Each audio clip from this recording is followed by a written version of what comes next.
Tutorial editing, tips editing, cara ngedit video itu udah nggak guna lagi.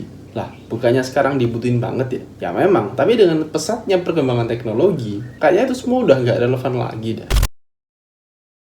Oke teman-teman semua, aku Valon Bintang, seorang editor video yang udah berkecimpung di dunia profesional sekitar kurang lebih 5 tahun belakangan ini. Dan channel yang kalian lihat sekarang ini adalah proses belajarku dari yang bodoh banget sampai yang nggak bodoh-bodoh banget lah. Makanya kalau kalian lihat, channel ini nggak ada niche khusus ya. Karena aku suka aja ngedit dari zaman sekolah dulu. Dan terima kasih buat kalian yang udah subscribe. Oke, kita kembali ke topik video ini. Tutorial, tips, dan cara ngedit video itu udah nggak guna lagi. Atau lebih halusnya itu udah nggak terlalu relevan ya. Pertanyaannya kenapa kok bisa kayak gitu? Oke, kita flashback dulu ke sekitar tahun 2000, mungkin 2014-2015, yang mana software editing video itu nggak terlalu banyak, nggak sebanyak kayak sekarang ya. Dan kalau kalian ingat, yang dulu proper itu cuma ada Premiere Pro, mungkin udah ada, terus ada Sony Vegas, Windows Movie Maker. Terus aku sendiri juga pernah pakai yang gratis kayak Video Pad, terus Power Director, terus apalagi ya, saking banyaknya aku udah lupa. Tapi dulu dengan keterbatasan itu, orang-orang udah bisa bikin video yang keren-keren. Sampai pada akhirnya Adobe Family mulai dikenal banyak orang. Ya mulai familiar lah pada tahun-tahun segitu. Terus kalau nggak salah ya, sekitar awal tahun 2016an itu aplikasi editing video di HP udah mulai muncul. Tapi ya masih sederhana aja. Ya sebut saja InShot, VN Video Editor. Terus kalau di iOS itu ada iMovie yang dulu itu emang powerful banget. Ya walaupun juga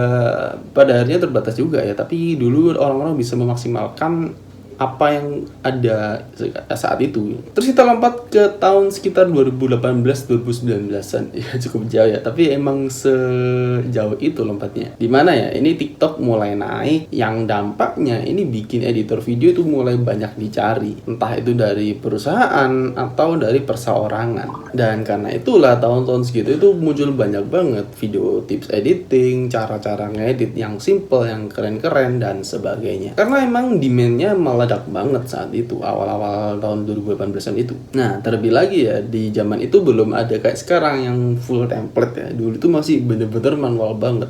Bikin efek manual, ngekat manual, roto manual, dan serba manual lah pokok.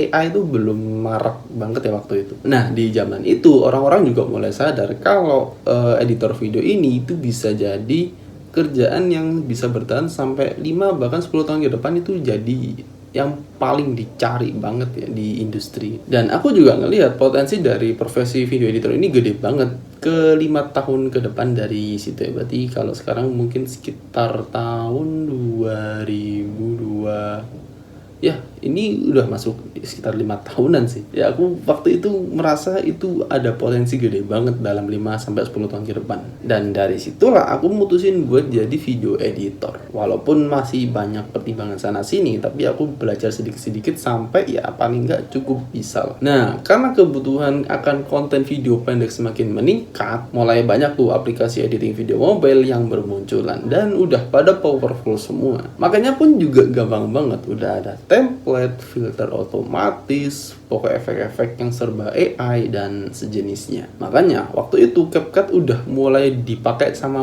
hampir banyak editor mobile sampai sekarang sih. Cuma emang tahun 2018 itu masih belum segila saat ini ya. Tapi potensinya udah lumayan kelihatan banget kok waktu itu. Dan waktu itu juga full free semua, belum ada premium, belum ada berbayar kayak sekarang. Nah, makin tahun aplikasi CapCut ini beralih ke desktop dan fiturnya makin powerful semua. Ada penggunaan AI, otomatisasi, dan template-template itu tadi. Pokok semuanya udah sangat-sangat mulus lah.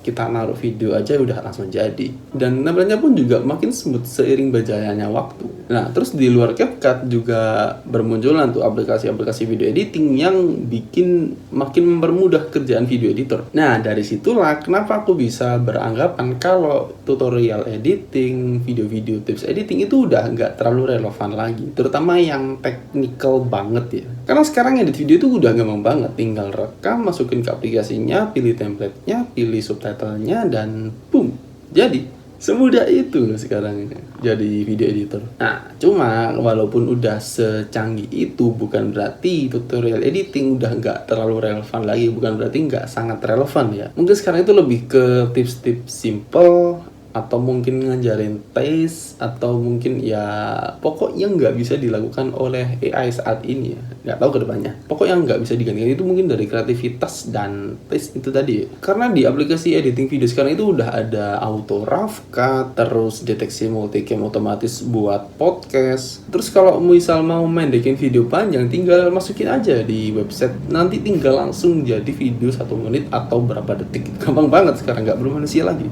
Jadi bisa ditarik kesimpulannya, kalau AI ini nggak cuma mendisrupsi kerjaan yang sifatnya repetitif, tapi di bidang kreatif kayak video editor pun juga terdisrupsi sama. Karena balik lagi, semua itu bertujuan buat memudahkan kerjaan manusia bagi mereka yang bisa memanfaatkan. Oke, sekian buat video kali ini. Gimana menurut kalian? Kalau ada yang didiskusikan, kita tulis di kolom komentar ya.